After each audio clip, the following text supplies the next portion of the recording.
નમસ્કાર વામજા એજ્યુકેશનમાં આપનું હાર્દિક સ્વાગત છે। આજે આપણે નિબંધ લેખન વિશે ચર્ચા કરવાના છીએ। આજના નિબંધનો ટોપિક છે કુદરતના હાસ્ય અને તાંડવ, અથવા તો આવું પણ કંઈક પૂછી શકે, પ્રકૃતિના રમ્ય અને રૌદ્ર સ્વરૂપો। હાલની ઘણી બધી સ્પર્ધાત્મક પરીક્ષાઓ લેખિત થઈ ગયેલ છે, જેમાં ગુજરાતી વિષયમાં અવારનવાર નિબંધો પૂછાય છે। તમે ઉચ્ચ ગુણવત્તાવાળા નિબંધ તૈયાર કરી શકો અને પછી લખી શકો, તેના માટે આપણે ઘણા બધા નિબંધોના વિડીયો બનાવેલા પણ છે। જો ન જોયા હોય તો અવશ્ય જોજો, અને ઘણા બધા નિબંધના વિડીયો બનાવવાના પણ છીએ। ચાલો આજના નિબંધ એટલે કે ટોપિક જોઈ લઈ, કુદરતના હાસ્ય અને તાંડવ અથવા તો પ્રકૃતિના રમ્ય અને રૌદ્ર સ્વરૂપો।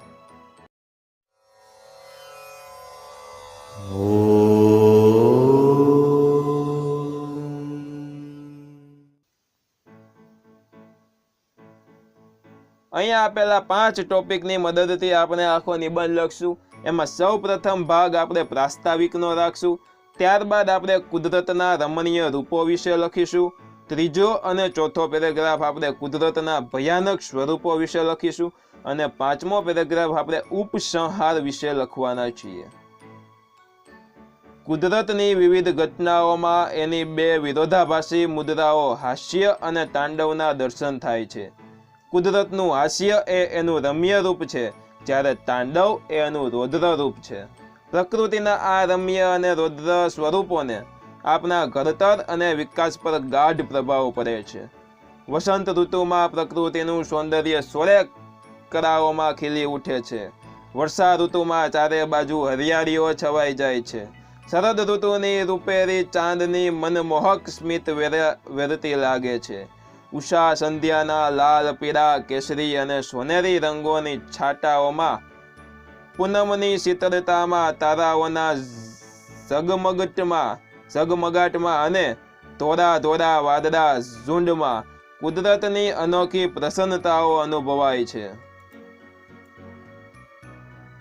કુદરતના રમ્ય સ્વરૂપોમાં સાગરના મોજાનો ધૂઢવાટ, સરિતાના પ્રવાહનો કલનિદાદ, સરોવરમાં ઉડતા જલ તરંગો, હિમાચ્છાદિત શ્વેત શિખરો, લીલીછમ વનરાજી, હરિયાળા ખેતરો તથા રંગબેરંગી પુષ્પોની મધુર સુવાસમાં પણ પ્રકૃતિનો ઉલ્લાસ જ છલકે છે।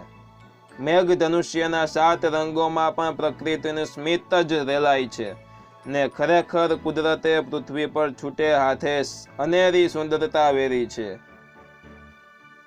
નિસર્ગની અનુપમ શોભામાં સૌંદર્ય અને માધુર્યનો અપૂર્વ સમન્વય થયેલો છે, પણ કુદરત ક્રોધે ભરાઈને તાંડવ ખેલે ત્યારે અત્યંત વિકરાળ અને વિનાશક રૂપ ધારણ કરી લે છે। થોડીક સેંકડો સુધી ચાલતા ધરતીકંપથી જાનમાલની પારાવાહિક હાનિ થાય છે। નગરોના નગરો ખંડેરોમાં પલટાઈ જાય છે।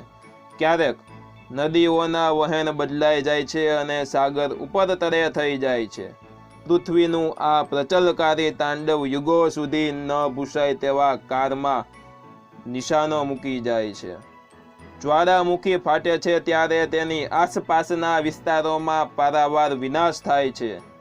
ક્રોધે ભરાયેલી કુદરત ક્યારેક વંટોળિયાના સ્વરૂપે તાંડવ કરે ત્યારે તોતિંગ વૃક્ષો, મજબૂત મકાનો, વીજળીના થાંભલા વગેરે ક્ષણવારમાં જમીન દોસ્ત કરી નાખે છે।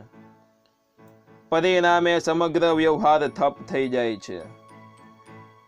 ક્યારેક અતિવૃષ્ટિ રૂપે પ્રકૃતિના તાંડવનો સાક્ષાત્કાર થાય છે। જળ એ જીવન છે, પણ તેનો અતિરેક અસંખ્ય લોકોના મરણનું કારણ પણ બની શકે છે। અતિવૃષ્ટિ થાય ત્યારે નદીઓમાં પાણી કિનારાના ગામો પર ફરી વળે છે અને જાનમાલની ભારે હાનિ થાય છે। બીજી બાજુ અનાવૃષ્ટિથી દુષ્કાળ આવી પડે છે અને લોકોને ભારે હાલાકીનો સામનો કરવો પડે છે। દુષ્કાળને લીધે અનાજ, પાણી અને ઘાસચારાની તીવ્ર અછત સર્જાય છે। હજારો પશુ પક્ષીઓના મોતને ઘાટ ઉતરી જાય છે અને ખેતી પર નભતા લોકો બેકાર અને દેવાદાર બની જાય છે। ક્યારેક મહાસાગરમાં ઉડતા ઝંઝાવાતો પણ રૌદ્ર રૂપ ધારણ કરે છે। તેમાં નાના મછવારાઓને લઈને મોટી મોટી સ્ટીમરો સાગરના પેટાળમાં ગરક થઈ જાય છે। આમ કુદરતનું હાસ્ય મનુષ્યને સુખી અને સમૃદ્ધ બનાવે છે, તો તેમનું તાંડવ મનુષ્યને સુખ સમૃદ્ધિને છિન્ન ભિન્ન કરી નાખે છે। કુદરતના રૌદ્ર સ્વરૂપ માનવીને તેની અલ્પતા અને મર્યાદાનું ભાન કરાવે છે। સર્જન અને વિનાશ એ તો કુદરતનો સ્વાભાવિક ક્રમ છે। એમાંથી આપણને અનુકૂળ અને પ્રતિકૂળ બંને પરિસ્થિતિઓમાં ટકી રહેવાની પ્રેરણા મળે છે। આમ કુદરતના રમ્ય અને રૌદ્ર સ્વરૂપો માનવીના જીવન ઘડતર અને વિકાસમાં મહત્વનો ભાગ ભજવે છે। વિદ્યાર્થી મિત્રો, એજ્યુકેશનને લગતા તમામ જાતના વિડીયો જોવા માટે આ ચેનલને સબસ્ક્રાઇબ કરી લ્યો। વિડીયોને લાઈક પણ કરજો, શેર પણ કરજો। ફરી પધારજો। બાય, જય હિન્દ, વંદે માતરમ, આવજો।